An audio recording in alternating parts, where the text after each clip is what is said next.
The silence of a grid-down city is not peaceful. It is predatory. You are standing in the shadow of a collapsed overpass, clutching a bottle of amoxicillin that is worth more than its weight in gold. The stranger across from you is not a customer. He is a threat assessment algorithm in human form. He is scanning your hands for tremors, your eyes for desperation, and your perimeter for backup. If you blink, if you hesitate, or if you reveal the true value of what you carry, the transaction ends. The violence begins. This is not a marketplace. This is a kill zone where resources simply change hands, sometimes with consent, but often with blood. Before we navigate the treacherous currents of the black market, verify your comms channel. Strike the like button to signal you are still standing among the ruins. Subscribe to ensure you receive the intelligence required to survive the next purge. Do it now, before the signal fades into the static. Most preppers fantasize about a post-collapse economy resembling a medieval village market. You imagine trading garden vegetables for fresh eggs with a smiling neighbor. This is a lethal hallucination. When the supply chain snaps, the veneer of civilization evaporates instantly. Commerce reverts to its primal state, which is theft prevented only by the credible threat of violence. The people you will meet are not neighbors. The desperate fathers, the organized gangs, and the opportunists do not want to trade with you. The starving population wants to take what you have. To trade is to expose yourself. To expose yourself is to invite death. Therefore, the first and most critical unspoken rule of the black market is the doctrine of the gray man merchant. You must understand the physics of attention. In a survival scenario, attention is a vector. It has magnitude and direction. If that vector points at you, the kinetic energy of a desperate mob will follow. Invisibility is your only armor. The amateur walks into a trade looking like a tactical mannequin. The amateur wears pristine camouflage, carries a visible rifle, and displays a heavy backpack. This signals that the amateur has resources worth killing for. Conversely, the victim walks in looking starving, weak, and terrified. This signals that the victim can be crushed without consequence. Both extremes are death sentences. You must occupy the thermodynamic equilibrium of the street. You must look exactly like the background noise. The gray man merchant does not wear tactical gear. You wear dirty, mismatched layers that break up the human silhouette not through camouflage patterns, but through the sheer banality of poverty. You do not carry a military rucksack. You carry a worn, reusable grocery bag or a scuffed plastic bucket. Deception is your primary weapon system. The psychological principle at play here is known as selective filtering. The human brain, under high stress and cortisol overload, filters out non-threatening and non-rewarding stimuli to conserve metabolic energy. If you look like a threat, the cortisol spikes. If you look like a reward, the dopamine spikes. You must trigger neither. You must be the empty space in the observer's visual field. Consider the economics of display. In a hyperinflationary environment, or a barter economy, the display of wealth triggers localized inflation. If you reveal a gold coin to buy a loaf of bread, the price of that bread instantly becomes 1 gold coin. You have just destroyed your own purchasing power. Worse, you have flagged yourself as a high-value target for a follow-home operation. The predatory elements of the city will not rob you at the exchange point. The intelligent gangs will let the trade happen. The spotters will track you back to your base. The gangs do not want the coin. The gangs want the vault. By flashing high-value currency, you have compromised not just the trade, but your entire survival strategy. This leads us to the operational necessity of compartmentalization. You never bring your entire stockpile to a meet. Never bring the bank to the table. You must physically separate your trading inventory from your survival inventory. The items you intend to trade should be hidden in a location distinct from your main base, or carried on your person in a way that suggests it is all you have. If you are stopped, if you are searched, or if the deal goes bad, the loss must be mathematically calculated and acceptable. You must be willing to walk away from the goods. If you are too attached to the inventory, your body language will betray you. The predator across from you will smell the fear of loss. In negotiation theory, the party willing to walk away holds all the leverage. In the black market, the party willing to walk away is the only one who survives. The environment itself is an adversary. The location you choose for a trade is not a backdrop. The terrain dictates the outcome. Most people choose secluded spots to avoid detection by authorities. This is a tactical error derived from movie logic. Seclusion favors the aggressor. In a dark alley or an abandoned warehouse, there are no witnesses and no variables to disrupt an ambush.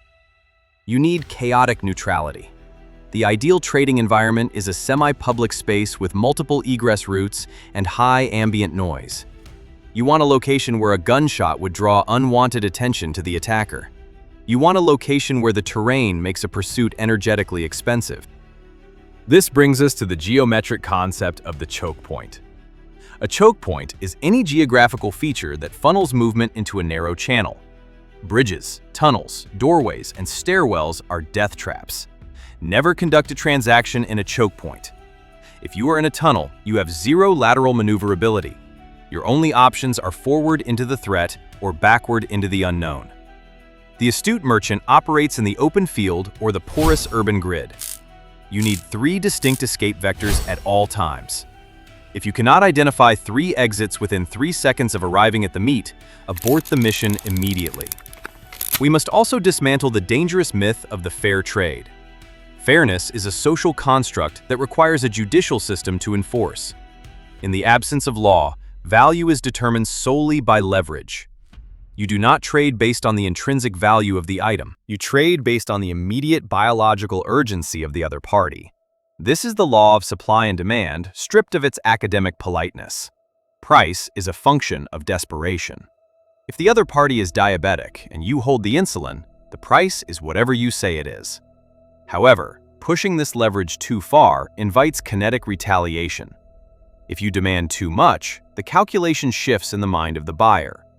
The buyer realizes it is cheaper to kill you than to pay you. This is the psychological tipping point known as the violence threshold. Every human being has a price point where they will abandon negotiation and resort to force. Your job as a merchant is to extract maximum value while staying 1 inch below that threshold.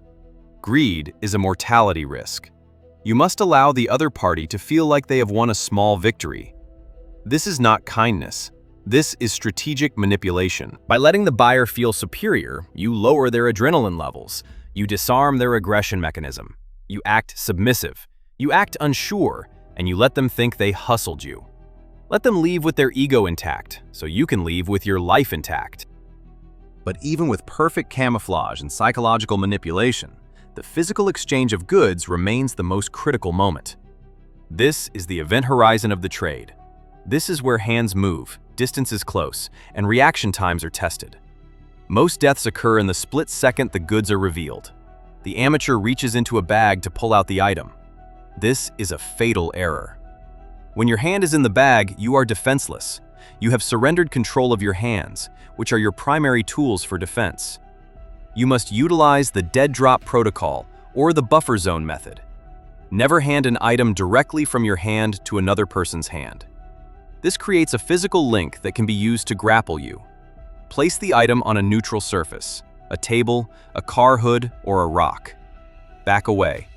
Let the other party inspect it. Maintain the reactionary gap. This is the distance required to react to a sudden knife thrust or lunge. In close quarters combat studies, this is generally recognized as 21 feet against a knife. But in a trade, you are often closer. You must create artificial distance. Use an obstacle. Stand on the other side of a fence. Stand on the other side of a ditch.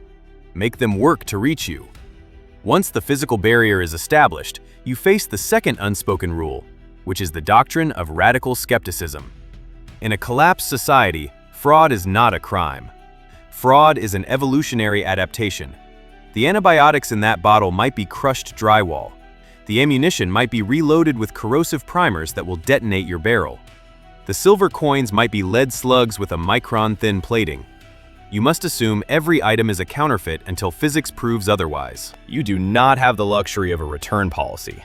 A bad trade is not a financial loss. It is a biological termination. If you trade your last protein rations for penicillin that turns out to be chalk, the infection will kill you just as surely as a bullet. Before we dissect the chemistry of deception, acknowledge the reality of the signal. Press the like button to confirm your comms are secure. Subscribe to the channel to harden your information supply lines against the noise of the masses. Do not remain a passive observer in your own survival story. You need to become a field chemist and a metallurgist. You cannot rely on labels or factory seals. Factory seals are easily forged with a heat gun and adhesive. When trading for precious metals, you must understand specific gravity. Gold is dense. It is 19 times heavier than water. Tungsten is the only cheap metal with a similar density, but it is brittle and hard. The ring test is physics in action. Balance the coin on your fingertip and strike it with a hard plastic object. Silver rings with a long, high-pitched resonance due to its molecular structure. Lead and base metals thud. The sound of a thud is the sound of a trap. Listen to the frequency of the metal. If it does not sing, walk away. For medical supplies, the risk is higher. You cannot chemically analyze a pill in a dark alley. Therefore, you must analyze the packaging for entropy. Look for microabrasions. Genuine pharmaceutical packaging has precise, machine-cut edges. Counterfeit operations use hand punches that leave jagged, microscopic tears. Check the batch numbers. If every bottle has the exact same expiration date and lot number, you are looking at a mass-printed forgery. Probability theory dictates that random scavenging yields random dates. Uniformity is the hallmark of a manufacture operation, not a salvage operation. Now we must address the invisible threat. The person standing in front of you is likely a distraction. This brings us to the third unspoken rule, which is the triangulation protocol. Never look at the trader. Look at where the trader is looking. Humans are social primates. Under stress, they instinctively seek reassurance from their pack. If the person you are trading with glances repeatedly toward a second-story window, a parked car, or a specific corner of the intersection, they are checking in with their backup. That is the kill box. That is where the sniper or the assault team is waiting. You must utilize peripheral vision. The photoreceptor cells on the outer edges of your retina, known as rods, are highly sensitive to motion, but poor at color and detail. Do not turn your head. Keep your head fixed on the goods, but detach your focus. Soften your gaze. If you detect movement in the periphery consistent with a signal or a shifting weapon, the trade is a setup. The spotter is the most dangerous person in the scenario because you have not accounted for their kinetic potential. If you spot the spotter, the element of surprise is gone. You must immediately shift your body positioning to put the trader between you and the spotter. Use the trader as a human shield without touching them. Adjust the geometry of the engagement so that if the spotter fires, they risk hitting their own asset. Once the exchange is made, the most dangerous phase begins. This is the exfiltration phase. Most novices relax the moment the goods are in hand. This is a fatal dopamine dump. Your brain signals that the task is complete, and your situational awareness collapses. In reality, you are now a high-value target carrying desirable assets. You must assume you are being followed. The fourth unspoken rule is the sanctity of the burner route. Never go home. Never head directly toward your base of operations. You must execute a route designed solely to detect and shed surveillance.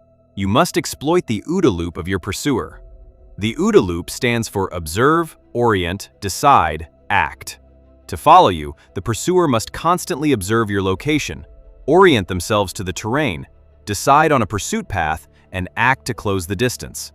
You must overload their loop. Do not walk in a straight line. Straight lines are predictable. Predictability allows the pursuer to cut corners and ambush you. Take a route that requires illogical turns. Cross a street, walk half a block, and cross back. Enter a building with a front and back exit, but wait just inside the front door for 10 seconds before moving. If someone enters behind you immediately, you have a positive confirmation of a tail. Paranoia is now your survival mechanism. If you are being followed, you must escalate the energy cost of the pursuit. Force them to climb fences, force them to navigate mud, force them to expose themselves in open ground. The predator wants an easy meal. If you make the caloric expenditure of the pursuit higher than the potential caloric value of the goods you carry, the predator will break off. This is the economics of energy conservation. You are not trying to outrun them. You are trying to make yourself mathematically unprofitable to hunt. Furthermore, silence is not just an absence of noise. Silence is an operational security measure. The fifth unspoken rule is information starvation. During the trade, you will be tempted to fill the awkward silences with chatter. You might ask where they found the goods. You might complain about the weather. Shut your mouth. Every word you speak releases metadata. If you complain about the cold, you signal that your shelter is poorly insulated. If you ask about the source of the goods, you signal that you are unfamiliar with the local territory. Sophisticated groups use elicitation techniques. They will make a wrong statement on purpose, waiting for you to correct them. They might say that the water in the North District is poisoned. If you correct them and say the North District water is fine, you have just triangulated your location for them. You have drawn a map to your front door with your own tongue. Give them nothing. No name, no origin, no complaints, no future plans. You are a ghost. A ghost has no history and no future. A ghost exists only in the moment of the transaction and then dissipates into the ether. The items you have just acquired are now contaminated. Do not bring them into your sanctuary immediately. A bag can carry bedbugs, chemical tracking dust, or biological pathogens. A radio can have a hidden transmitter. A sealed crate can contain a timed incendiary device. You must have a quarantine zone. This is a cache location distinct from your home base, where goods sit for a cooling-off period. Let the entropy of the universe test the goods for you. If the crate is going to explode, let it explode in a hollow tree stump 3 miles from your family. If the blankets are infested with typhus, let them sit in the freezing cold for a week until the vectors die. Patience is a resource that is in shorter supply than ammunition. The amateur rushes the product home to use it. The survivor waits. The survivor lets time do the heavy lifting. You must decouple the acquisition of the item from the utilization of the item. This disconnect breaks the chain of custody that leads back to you. It ensures that even if the goods were a Trojan horse, the walls of your Troy remain breached, but your citadel remains intact. The knife that enters your back will not be held by a stranger. It will be held by the man who gave you extra batteries last week. It will be held by the woman who shared her water filter schematics with you. You have survived the initial chaos, and now you crave stability. You crave a regular contact. This craving is a lethal cognitive bias. You believe that building a relationship creates safety. In the brutal calculus of the post-collapse world, building a relationship merely calculates the exact value of your betrayal. Familiarity does not breed trust. Familiarity breeds complacency, and in a resource-starved environment, complacency is the precursor to extinction. Before we dissect the anatomy of the betrayal, establish your presence. Leave a comment below to prove you are not just a ghost in the machine. Engage with the algorithm now, or fade into the digital obscurity where no rescue signal can reach you. We must analyze the game theory of survival. Specifically, we are looking at the iterated prisoner's dilemma. In a civilized society, cooperation is enforced by law and reputation. In a survival scenario, the game is finite.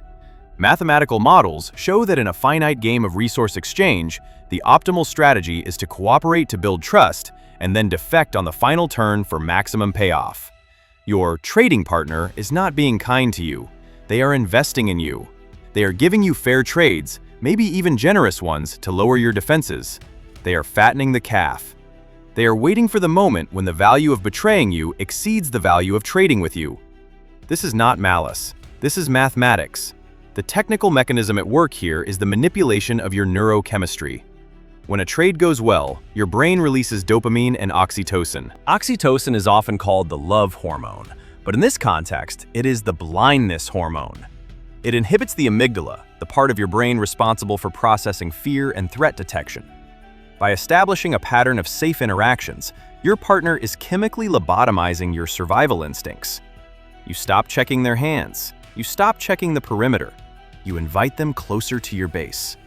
You have allowed a biological Trojan horse inside your OODA loop. Watch for the loss leader tactic. This is a retail strategy weaponized for the black market. A predator will trade you high-value items, antibiotics, ammunition, fuel, at a loss. They will give you more than you pay for. The amateur thinks, I found a fool. The professional thinks, I found a groomer. They are buying your trust. They are establishing a credit rating with you so that one day they can propose the big deal. They will suggest a massive exchange, a crate of rifles for a truckload of food. They will suggest meeting at a new location, perhaps closer to your storage because the load is too heavy. This is the trapdoor. The moment the big deal is proposed, the collaboration phase is over.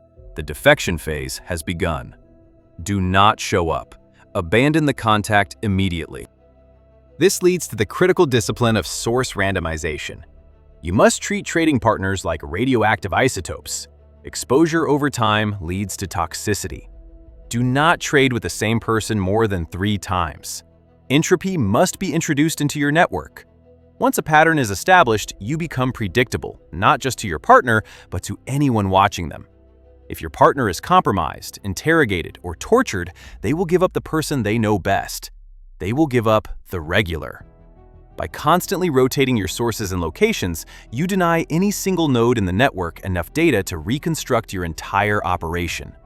You must be a point of data, not a line of data. Furthermore, we must address the thermodynamics of value. Value is not static. It is relative to the entropy of the system. Gold and silver have high specific density, but zero caloric density. You cannot eat gold. You cannot shoot silver. In the early stages of a collapse, precious metals are dead weight. The amateur hoards gold. The survivor hoards addiction. The most stable currencies in a dark age are items that chemically alter the human state: alcohol, caffeine, nicotine, and painkillers. These substances address the psychological trauma of the collapse. They are recession-proof. However, trading in vices introduces a volatile variable, the addict. Never trade with a user. A user is chemically compromised. Their rationality is hijacked by their withdrawal symptoms. A person going through withdrawal does not follow the laws of self-preservation. They follow the laws of immediate gratification. They will lead you into a trap for a single fix. They will kill you for a bottle of vodka. You must function as the dealer, never the user. You must maintain a sterile distance from the product. If you consume your own inventory, you're eating your profit margin and destroying your judgment simultaneously. There is a terrifying subset of the black market known as the meat market. We are not talking about livestock. As the calorie count of the population drops, the value of labor rises. We are moving toward a neo-feudalistic structure where human capability is the primary asset. You may be asked to trade services instead of goods. Fix my generator and I'll give you food. This is a labor trap. When you demonstrate a specialized skill, medical, mechanical, or tactical, you stop being a customer and start being a resource. Powerful groups do not trade with engineers, they capture them. If you reveal you can fix a water filtration system, you will never be allowed to leave. You will be conscripted. When trading skills, you must practice strategic incompetence. Do the job, but do it slowly. Complain about missing parts. Make it seem like a fluke that you succeeded. If you look too competent, you become too valuable to release. Be useful enough to get paid, but useless enough to be ignored. You want to be a replaceable part, not a cornerstone of their infrastructure. The moment you become essential, you become a prisoner. Finally, you must master the art of the ghost protocol exit. If a trade goes wrong, if you detect a tail, or if the vibe shifts by a single degree, you must vanish. But vanishing requires preparation. You must have pre-positioned dump sites. These are hidden locations where you can dump your inventory instantly. Possession is guilt. If you are running from a patrol, being caught with a bag of contraband is a death sentence. Being caught with nothing makes you just another refugee. You must be willing to dump a month's worth of supplies into a storm drain to save your life. Do not die for objects. Objects are matter. Matter can be reacquired. Consciousness cannot. The eyes of the predator have evolved. They no longer rely on the visible light spectrum. While you are busy blending into the shadows of the alley, a thermal sensor mounted on a cheap consumer drone is watching your heat signature burn white hot against the cold concrete. You are not hidden. You are merely glowing in a different frequency.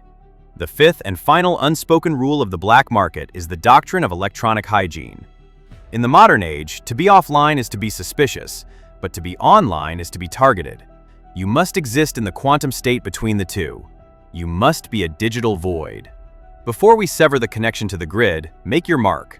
Strike the like button to encrypt this knowledge into the algorithm. Subscribe now, because once the internet fractures into intranets controlled by warlords, this channel will be the only frequency speaking the truth. Most traders make the catastrophic error of carrying their primary communication device to a meet. Your smartphone is a tracking beacon that broadcasts your identity, your social graph, and your precise location coordinates to cell towers and Wi-Fi sniffers 3 times a second. Leave the phone behind. If you bring it, even turned off, it can be pinged. If you wrap it in foil, you look like a paranoid target worth investigating. The only secure phone is the one you do not own. Use burner phones bought with cash, activated in a location you will never visit again, and used only once before the battery is removed and the SIM card is destroyed. Data is the blood of the surveillance state. Do not bleed data. We must also address the threat of the Trojan beacon. You have successfully traded for a sturdy pair of boots or a tactical backpack. You check the seams for rips. You check the zippers. But did you check for the radio frequency ID tag sewn into the lining? Did you check for the coin-sized Bluetooth tracker hidden in the sole? Technology has miniaturized surveillance to the point of invisibility. A hostile group does not need to follow you home physically. They can simply slip a tracker into the pocket of the jacket you just bought. They let you walk away. They let you feel safe. Then, at 3 a.m., they track the signal to your bunker and breach your door while you sleep. You must sanitize every item you acquire. This is not about cleanliness. This is about electronic sterilization. Assume everything is bugged. Run a powerful magnet over non-electronic goods to disable coils. Use a broad-spectrum RF detector to sweep for transmissions. If you cannot sweep it, quarantine it in a Faraday bag or a metal trash can for 30 days.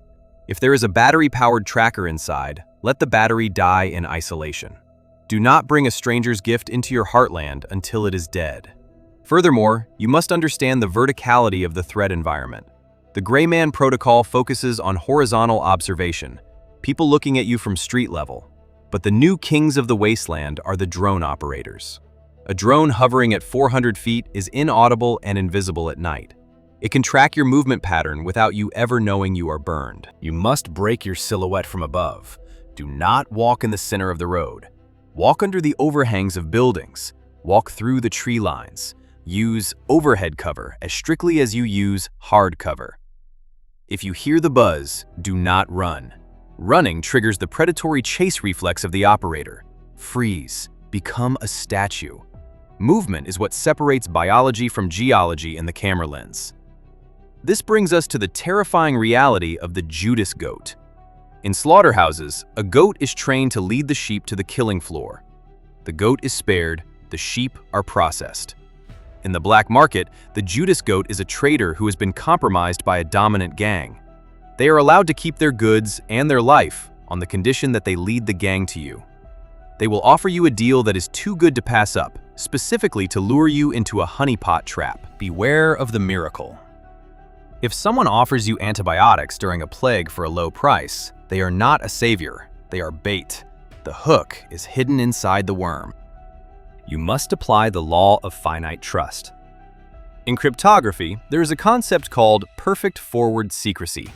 It means that even if a key is compromised today, it does not compromise the messages sent yesterday. You must apply this to your life.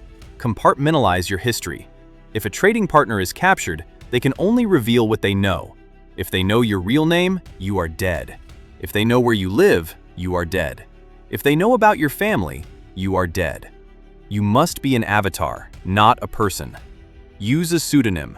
Create a fake backstory. Create a fake base of operations. If they break the avatar, they break a shell. The ghost remains untouched. Finally, you must internalize the grim truth that all markets eventually centralize. In the beginning, it is chaos. Then, a local warlord or a corrupt military unit will realize that taxing the market is more profitable than raiding it. They will establish authorized trading zones. They will offer protection in exchange for a cut of your goods. This is the death of freedom. Once you enter the authorized zone, you are in their database. You are a serf on their plantation. The true gray man merchant stays in the feral zones. You trade in the cracks where the light of authority does not reach. The moment the market becomes safe, it becomes a prison. The economy of the collapse is not built on gold, bullets, or beans. It is built on the management of risk. Every handshake is a gamble. Every exchange is a potential ambush. You are walking a tightrope over a pit of starving vipers, and the only thing keeping you aloft is your discipline.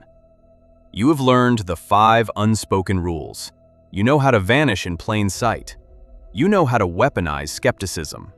You know how to triangulate threats, randomize your sources, and sanitize your digital footprint. But knowledge is potential energy. Action is kinetic energy. You must go out and practice these protocols before the sky turns black. Test your gear, test your routes, test your poker face. The world is fragile. The supply chains are made of glass. When they shatter, the grocery stores will be empty in 3 days. The neighbors will be enemies in 5. And you? You will be a ghost. You will be the shadow that moves through the chaos, trading life for death, silence for survival. They will never see you coming. They will never know you were there. And that is the only way you survive.